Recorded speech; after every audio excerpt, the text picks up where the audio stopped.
30 నిమిషాలలో నొప్పి లేకుండా వేడికోస్ వెయిన్ చికిత్స. ఆవేశ హాస్పిటల్, హైదరాబాద్.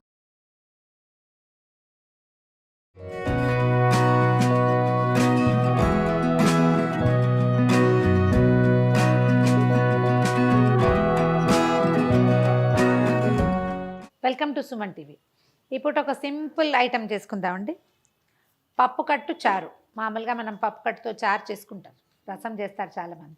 అయితే పప్పు కట్టుతోటి నిమ్మకాయ చారు చేద్దాం. ఒక నిమ్మకాయ ఉంటే చాలు. మనం ఏం చేయొచ్చు, ఓ కప్పు పప్పుని మనం ఆకుకూర పప్పు, మామిడికాయ పప్పు, దోసకాయ పప్పు చేసుకుంటాం కదా. ఈ పప్పు చేసుకునేటప్పుడు పప్పు శుభ్రంగా కడిగి కుక్కర్లో పెడతాం, లేదా విడిగా ఉడకబెడతాం. మరికాసిన నీళ్ళు పోసి ఉడకనివ్వాలి.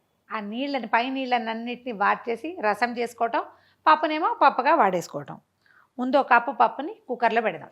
కుక్కర్లో పెట్టుకోవటం. ఈ కుక్కర్లో కొంచెం మనకు సరిపడా పప్పు వేసుకుని పెట్టేసుకుని కొంచెం నీళ్ళు ఎక్కువ పోస్తే పప్పుని నీళ్ళని సెపరేట్ చేసేసి పప్పు నీళ్లు తీసి పక్కన పెట్టుకుందాం. పప్పు నీళ్ళు తీసి పక్కన పెట్టుకున్నామంటే ఇన్నేం రావు. మనం ఒక 2 కప్పులు పప్పు పెట్టామనుకోండి, 2 కప్స్ పప్పు పెడితే ఎన్ని నీళ్ళు వస్తాయి? ఇందులో సగం వస్తాయి. కొంచెం ఎక్కువ తీసాను మనం చూపించడం కోసం అంతే. ఏదైనా ఒక గిన్నె పెట్టుకోండి. దీంట్లోకి ఒక హాఫ్ స్పూనే వేస్తాను చూడండి. నెయ్యి వేద్దాము. ఈ చారులో పసుపు ఉండదు, పసుపు వేయటం లేదు. మనం పసుపు లేకుండానే చేస్తాం. పసుపు వేస్తే నిమ్మకాయ పసుపు కలిసేసరికల్లా ఏదో ఒక వెగటైన రుచి వస్తుంది, చేదు లాంటిది. అందుకని నిమ్మకాయ చారుకి మనం వేయకపోవటమే మంచిది. చిన్న చారు తాలింపు, కొద్దిగా ఇన్నే మెంతులు. ఈ చారులలో మెంతులు వేస్తే పప్పుకి చింతపండుకి మెంతులు మంచి కాంబినేషన్ అండి. అది గ్యారంటీగా ఉండాలి. దాని రుచో, దాని తాలూకు వాసనో, లేకపోతే అది నేతిలో వేగితే లేదా నూనెలో వేగితే, తర్వాత నీళ్ళల్లో నానితే దాంట్లోంచి కొన్ని ఔషధ గుణాలు మన ఆహార పదార్థాల్లోకి వస్తాయి. చేదుగా ఉంటాయని మానేయకండి, మెంతులు వాడాలి తప్పకుండా. ఒక చిన్న స్పూను ఆవాలు చిట్పట్లాడనిచ్చి, ఒక చిన్న స్పూన్ జీలకర్ర, ఒక చిటికెడు ఇంగు వేసి, ఓ ఎండుమిర్చి వేద్దాము, ఒక రెమ్మ కరివేపాకు. ఈ పప్పు నీళ్ళు మనం పక్కన పెట్టుకున్నాం కదా, ఎత్తిందో పోతుంది. పప్పు రాలేదు, కొంచెం చిక్కటి పప్పు నీళ్ళు వచ్చినాయి. మన పప్పు కట్టు కళపళ్ళాడుతోంది చూడండి. ఏమంటారు దీన్ని మీరు? రోలింగ్ బాయిలింగ్ అనాలి. అట్లా కళపళ్ళాడడం అంటాం తెలుగులో. దీంట్లో ఒక చిటికెడు ఆప్షనలేనండి, ఉంటే ధనియాల పొడి వేసుకోండి, లేకపోయినా పర్వాలేదు. ధనియాల వల్ల కొంచెం ఎక్స్ట్రా రుచి వస్తుంది, లేకపోయినా పర్వాలేదు. ఈ కళపళ్ళాడుతున్న దాంట్లోకి ఒక కొంచెం కొత్తిమీర తరిగి వేసేసి స్టవ్ ఆపేసేయండి. దీన్ని స్టవ్ మీద నుంచి దించి పక్కన పెట్టేద్దాము.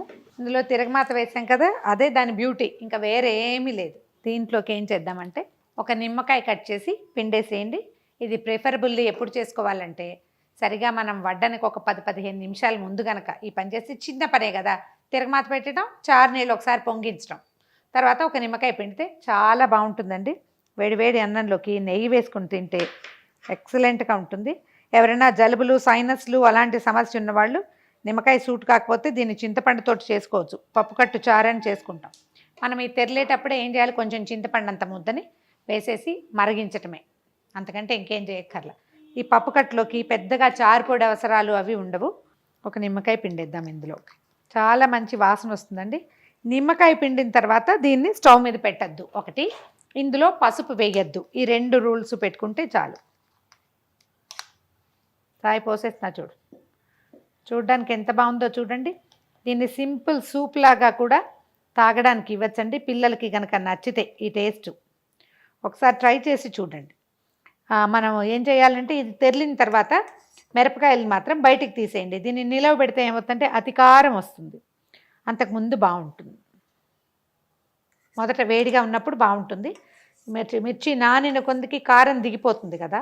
గుమగుమలాడే నిమ్మకాయ చారు. ఇది కందిపప్పుతో కాకుండా మీరు పెసరకట్టుతో చేసుకునేటట్టయితే ధనియాల పొడి బదులు మిరియాల పొడి వాడండి. కందిపప్పుకి అంతగా మిరియాల అవసరం ఉండదు. మనం పెసరపప్పుతో చేస్తే మాత్రం బాగా మిరియాలు అవసరపడతాయి. ఆ టేస్ట్ ఇంకోలాగా ఉంటుంది. అది కూడా ట్రై చేసి చూడండి. నిమ్మకాయ రసం చాలేదు, పుల్లగా లేదంటే ఇంకొక హాఫ్ స్పూన్ నిమ్మరసము, ఉప్పు యాడ్ చేసుకోవచ్చు. ట్రై చేసి చూడండి. ఈ వీడియో కనుక మీకు నచ్చినట్లయితే లైక్ చేయండి, షేర్ చేయండి. మరిన్ని ఇంట్రెస్టింగ్ వీడియోల కోసం సుమన్ టీవీకి సబ్స్క్రైబ్ చేసుకోండి.